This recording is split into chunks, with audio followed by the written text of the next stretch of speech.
Hello everyone, welcome back to online कक्षा with Nidhi Singh once again. आज हम डिस्कस करने वाले हैं वर्क एंड टाइम टॉपिक। हमने 4 टॉपिक अभी तक अरिथमेटिक में डिस्कस कर लिया है। देखिए कौन कौन सा। सबसे पहला हमने डिस्कस किया संख्या पद्धति, that is number system. Okay, इसके बाद हमने डिस्कस किया क्या, एवरेज टॉपिक। और आप पीटी का पेपर उठा के देख लीजिए, एवरेज का क्वेश्चन भर भर के आया था एग्जाम में, तो इसलिए एवरेज बहुत महत्वपूर्ण हो जाता है आपके एग्जामिनेशन पॉइंट ऑफ व्यू से। तो अगर ये वीडियो आपने नहीं देखे, ये सारी वीडियोस, तो ज़रूर जाके देखिएगा। और यूपीपीसीएस सीसैट का प्रीवियस ईयर क्वेश्चन भी हमने इसके साथ डिस्कस किया है, तो वो भी आप जाके देख सकते हैं। तो नंबर सिस्टम हो गया अपना, एवरेज हो गया। इसके बाद हमने डिस्कस किया था क्या, परसेंटेज टॉपिक डिस्कस किया था। और इसके बाद हमने डिस्कस किया था simple interest and compound interest. ठीक है, simple interest and compound interest with previous year question घटना चक्र से, इतना हमने डिस्कस कर लिया था। तो आज का जो हमारा टॉपिक है वो क्या है, वर्क एंड टाइम। ठीक है, वर्क एंड टाइम में 2-3 कॉन्सेप्ट, आपको एक कॉन्सेप्ट बेसिकली सीखना है और इसके बाद मैं 2-3 ट्रिक्स बताऊंगी आपको, जिससे आपके सारे क्वेश्चंस आसानी से सॉल्व हो सकते हैं। ये वीडियो जितने भी एग्जाम्स होते हैं जिसमें मैथ्स पूछा जाता है, बेसिकली अरिथमेटिक वाला पोर्शन, तो ये वीडियो उन सभी प्रतियोगी परीक्षाओं के लिए इम्पॉर्टेंट है। इसके बाद मैं नया सीरीज़ स्टार्ट करूँगी, जैसी आपकी डिमांड रहेगी। क्लासेस की आप कहेंगे, क्लास की एनसीईआरटी सीबीएसई बोर्ड की मैथ्स में स्टार्ट कर सकती हूँ, या जिस किसी की भी आपकी डिमांड होगी मैं उस पर आपके वीडियोस अपलोड करूँगी और उस पर डिस्कशन होगा, या टीचिंग से रिलेटेड आपको जैसा लगे कमेंट सेक्शन में लिख के ज़रूर बताइएगा। तो आज का जो हमारा टॉपिक है वो क्या है, वर्क एंड टाइम। तो इसमें वर्क एंड टाइम में सबसे पहले आपको एक चीज़ जानना चाहिए कि इसमें क्वेश्चंस कैसे आते हैं। बेसिकली हमें कॉम्पिटिटिव एग्ज़ाम्स की तैयारी करनी है, हमें ऐसा पढ़ना है कि कॉम्पिटिटिव एग्ज़ाम्स में हम जब पेपर देखें तो उससे हमारा क्वेश्चन सॉल्व हो जाए। तो यही हमारा मोटिव है। ठीक है, तो एंड तक बने रहिएगा, बस इतना बोलूँगी। और वीडियो अच्छी लगी तो लाइक, शेयर एंड सब्सक्राइब जरूर कर दीजिएगा। ठीक है, तो सबसे पहले वर्क एंड टाइम में हर एक इंसान की क्षमता जो होती है, एफिशिएंसी जो होती है, वो अलग अलग होती है वर्क करने की। ठीक है, तो इतना आप समझते होंगे आई होप कि हर इंसान को किसी की एफिशिएंसी ज़्यादा होती है, कोई 1 घंटे में ही वही दिया हुआ काम कर लेता है और वही पर्टिकुलर काम कोई 4 घंटे में करता है, तो सबकी एफिशिएंसी अलग अलग होती है। तो क्वेश्चन इस तरीके से आता है कि अगर कोई पीस ऑफ वर्क है, उसको कोई ए इंसान है वो एक्स दिनों में कर लेता है, और कोई बी इंसान है वो कोई काम जो है वाई दिनों में कर लेता है, तो दोनों मिल के वो काम कितने दिनों में करेंगे। ए किस टाइप का क्वेश्चन आता है। फिर कॉम्बिनेशन दे दिया जाता है कि ए और बी दोनों मिलाकर अगर कोई काम करते हैं एक्स दिनों तक और ए अकेला करता है वाई दिनों तक, तो बी वही काम को, उसी काम को कितने दिनों में कंप्लीट करेगा। ऐसे क्वेश्चंस आते हैं। फिर थर्ड क्वेश्चन आता है कि मतलब थर्ड टाइप का क्वेश्चन जो होता है वो इस टाइप से आता है कि अगर आपको नंबर ऑफ वर्कर्स दे दिए, टाइम दे दिया, मतलब डे दे दिया गया और आवर्स दे दिए गए, एक पर्टिकुलर ग्रुप का दूसरे पर्टिकुलर ग्रुप में एक कोई मिसिंग है, तो उसमें वो पर्टिकुलर वैल्यूज लिया जाता है, तो वो भी उस टाइप के क्वेश्चन भी आपसे हल हो जाएंगे। तो ये 3 टाइप के क्वेश्चंस बनते हैं। तो अब अपने मुद्दे पे आते हैं। सबसे पहले मैं एक मूल मंत्र बताऊंगी जिससे आपके सारे क्वेश्चन उससे हल हो जाएंगे, और जो नहीं होंगे उसके मैं कुछ फॉर्मूले या ट्रिक्स बताऊंगी। ठीक है, तो लेट्स गेट स्टार्टेड। सबसे पहले अगर ऐसे दिया हुआ है कि कोई ए व्यक्ति है, वो किसी काम को x दिन में करता है, या फिर सपोज कर लीजिए 10 दिन में करता है, और बी उसी काम को 20 दिन में करता है, तो आपको बताना है कि ए प्लस बी मिलकर उसी काम को कितने दिन में करेंगे। तो सबसे पहले आपको क्या करना है, इसका हमें टोटल पीस ऑफ वर्क निकालना है।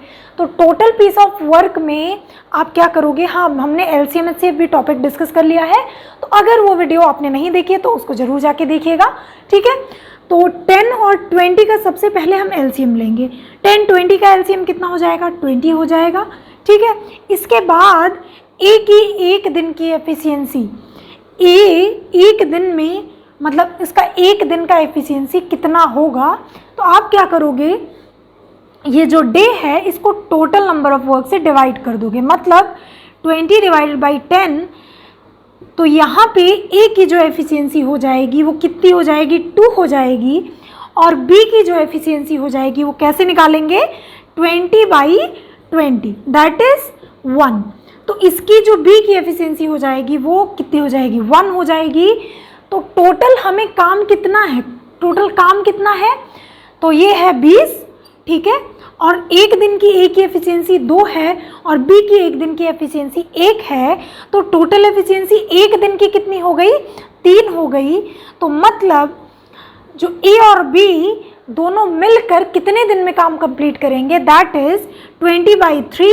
इसको मिक्स्ड फ्रैक्शन में आप लिख सकते हो, तो कैसे लिख सकते हो, 6/2/3 डेज, ठीक है।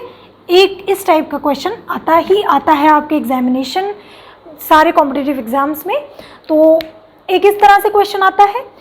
अगर अब आप कहोगे कि हमें तो ये वाला मेथड चाहिए ही नहीं, हमें तो फॉर्मूला चाहिए, तो चलिए कुछ फॉर्मूले कुछ ट्रिक्स देखते हैं, उससे आपके प्रीवियस ईयर के सारे क्वेश्चंस आसानी से सॉल्व हो जाएंगे, ठीक है।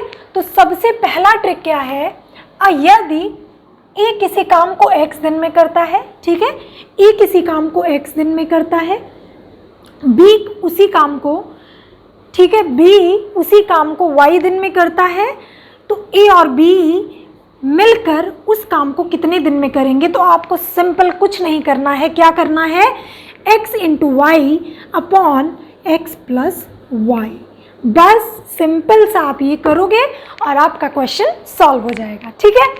अब दूसरा ट्रिक क्या है, ये नोट कर लीजिएगा, कॉपी बुक लेके हमेशा कॉपी पेन लेके बैठा करिए, जिससे कि कुछ भी पढ़ाया जा रहा हो या फिर फॉर्मूलेज जो होते हैं वो बहुत, ये जो ट्रिक्स बताती हूँ ना, ये रामबाण है आपके एग्जाम्स के लिए, तो इसको ज़रूर नोट डाउन कर लिया करिए, ठीक है।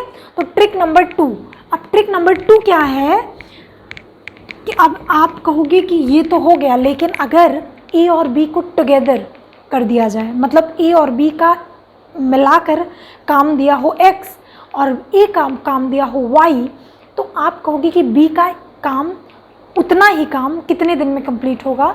तो इसका फॉर्मूला है, ठीक है, इसका फॉर्मूला मतलब a + b आपको दिया हुआ है x और b जो दिया हुआ है ये y डेज, ये सब डेज हैं, ठीक है, डेज में मतलब ए और बी जो मिलकर किसी काम को x दिन में कंप्लीट करते हैं x दिनों में, और b उसी काम को y दिनों में कंप्लीट करता है।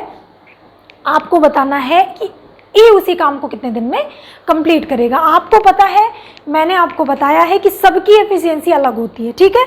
आपकी एफिशिएंसी पढ़ने की, आपकी एफिशिएंसी अलग होगी। आप किसी भी चीज़ को 1 घंटे में ही 10 पेज आसानी से पढ़ सकते हो, लेकिन उसी 10 पेज को कोई 1 दिन भी लगा सकता है, 2 दिन भी लगा सकता है, ठीक है।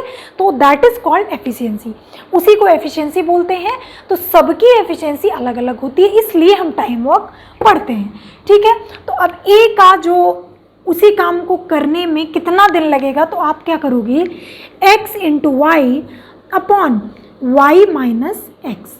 क्यों ऐसा क्यों हो रहा है भैया, कोई z काम है, ठीक है, z काम है, ए और बी मिलकर उसी काम को जब करेंगे, ठीक है, ज़्यादा लोग रहेंगे, काम वही रहेगा, तो कम दिनों में होगा, ठीक है। It means work is inversely proportional to time, sorry, ठीक है। तो जितने ज़्यादा लोग रहेंगे, मतलब लोग is inversely proportional to time, ज़्यादा लोग रहेंगे तो काम जल्दी कंप्लीट होगा, कम लोग रहेंगे तो काम ज़्यादा देर में कंप्लीट होगा, ठीक है। तो इसलिए अगर बी उसी काम को y डेज में कर रहा है, तो ऑब्वियसली y की वैल्यू जो होगी वो ज़्यादा होगी x के कंपैरिजन में। तो इसका फॉर्मूला क्या हो जाएगा, xy अपॉन y - x। अब नेक्स्ट ट्रिक क्या है, ये ट्रिक नंबर 2 था, ठीक है।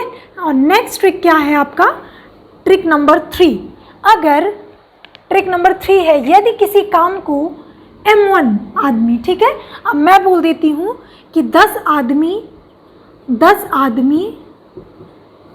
किसी काम को 5 दिन में कंप्लीट करते हैं, 5 दिन में प्रतिदिन, ठीक है, प्रतिदिन 20 घंटे काम करके, या फिर आप 8 घंटे ले लो, 8 घंटे काम करके उस काम को कंप्लीट करते हैं, और इसी काम को 5